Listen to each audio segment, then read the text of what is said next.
What's your pit bull doing here, huh? Just be glad he is. There's our co-consul, Hal. Woo! Ambulance chaser.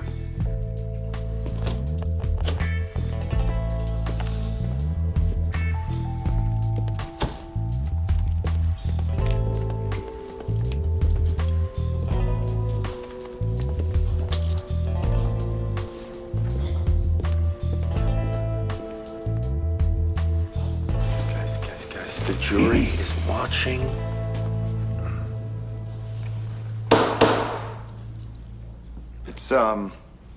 Well, it's simple, really.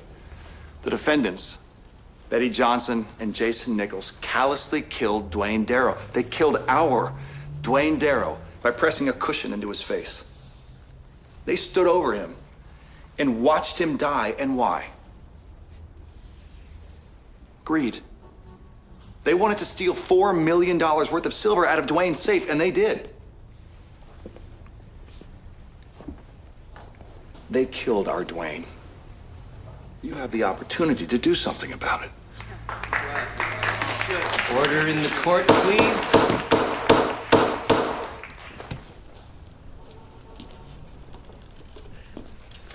Wow. Packed house, isn't it? Everybody came down to see the show. Because that's what this is.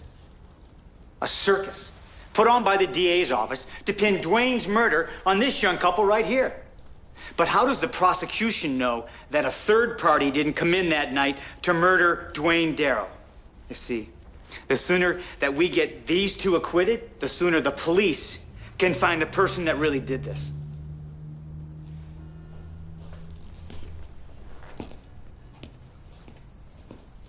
Mr. Kaczmarek?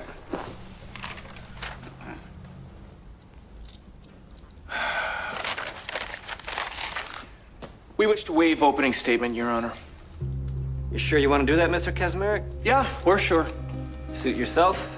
We'll assemble back in 15. What the hell was that? You're done. Leave. You stay. But I expect you to go up there and say I'm innocent, damn it. Since your partner apparently is too incompetent. All right, you done? Because I want you to listen. Pete wrote the most beautiful opening I've ever read. But he did the right thing by putting it back in his pocket. How the hell is that gonna help me? What your boyfriend's lawyer said in there screwed us. That a mystery man did it? You kidding me? The jury's never gonna buy that. Now the jury thinks that Jason did it, and that means they think that you did it. The more we separate ourselves from Jason's case, the better. So we're not saying anything. At least not yet. Betty, we're never gonna win this case with our opening. We're gonna win it with our closing.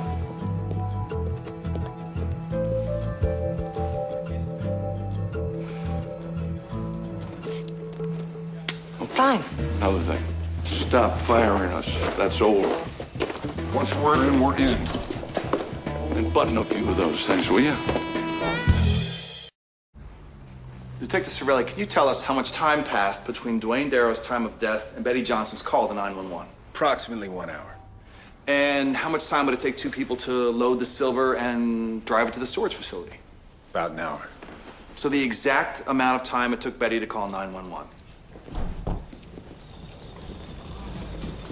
Objection, Your Honor. Foundation, this is Mr. Cole's attempt at pure theatrics. The irony of Mr. Morelli's remark aside, the silver is necessary to show the time and effort that went into stealing it. Right here, guys. Sit down, counsel. Thank you, officers. Your Honor, I'd like to mark this as Exhibit 1. Detective, can you identify the silver? Yes, it's the silver we confiscated from Betty Johnson's storage unit. Silver that Betty and Jason coldly carried past Dwayne's dead body for an hour. That's bull. Damn it, Your Betty. Honor, Johnson, Sit down right I'd now. advise you to put a leash on your Just client. sit down right now. No further questions, Your Honor. Detective Cervelli, you've been a detective for a long time, right? 20 years. Wow, 20 years. That's incredible. And in all those years, you've developed a good instinct. I'd like to think so. And your first instinct when you entered Dwayne's house and saw his body on the couch was that he had an overdose, correct? Correct. And you remained with that theory until the coroner's report came out 3 days later, right? That's right. Counsel, what are you doing? Your Honor, I am trying to see how much silver it takes to block the facts. Because the facts remain. Taking her silver from her own house does not prove that Betty killed Dwayne. It just proves she took her silver. That's it.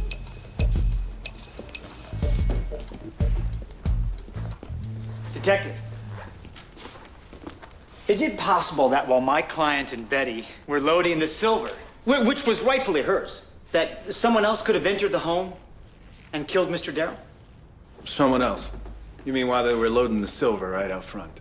Exactly. There was no forced entry. The only fingerprints we found belonged to Betty and Jason. Okay, just answer the question, please.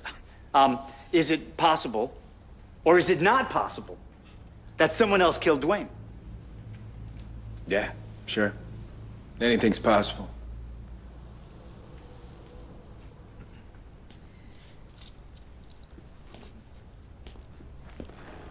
Maybe he came down the chimney.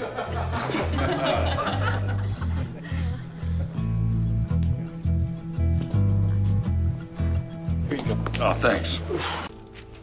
So the defendants came into the storage facility on April 19th, the morning of Dwayne Darrow's murder. Yeah, they wanted to rent a storage unit. Can you tell us who signed for this unit? Betty Johnson, sir. Thank you. No further questions, Your Honor. Mr. Howell?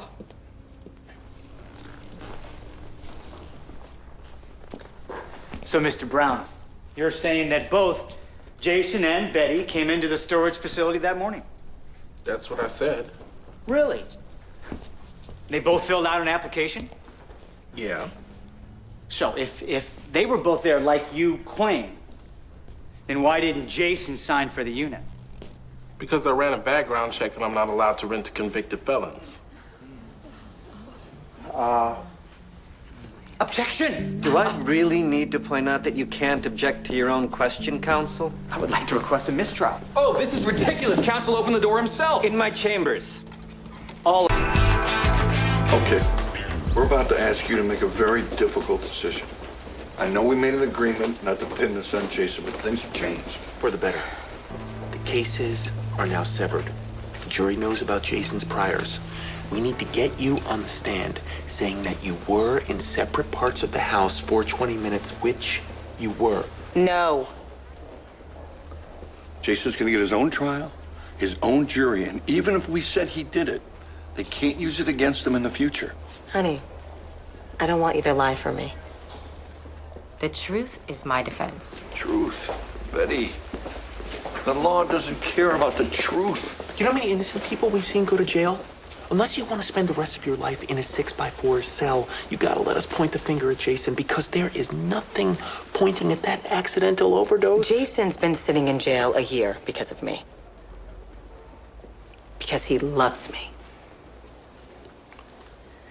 But you two want me to turn on him. And I'm the one everyone thinks is such a crappy human being. No. Never. Don't ask again or I will fire you. No, this is theatrics. Really? Your Honor, I'd like to introduce exhibit number 4. Sofa is the one that Dwayne was found in. You have 5 minutes. Thank you, Your Honor. Dr. Pitts, could you come over here for a second, please? Please. Could you lay down on the couch for me? Thank you. All right. So, Dr. Pitts, is it possible that a man high on heroin, a drug known to restrict your breathing, to fall asleep, roll over on his stomach, and asphyxiate himself? It's possible. But in this case, no, because Dwayne was found face up.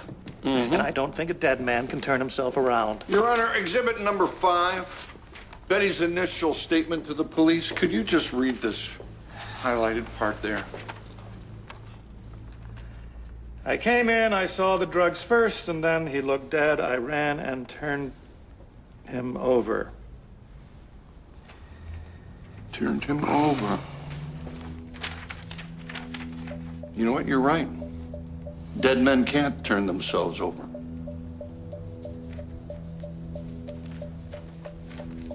Betty did, trying to save his life. Betty knew it from the start that this was not a murder. She knew all along that Dwayne killed Dwayne. No further questions. Thank you so much, Dr. Phillips. You were terrific.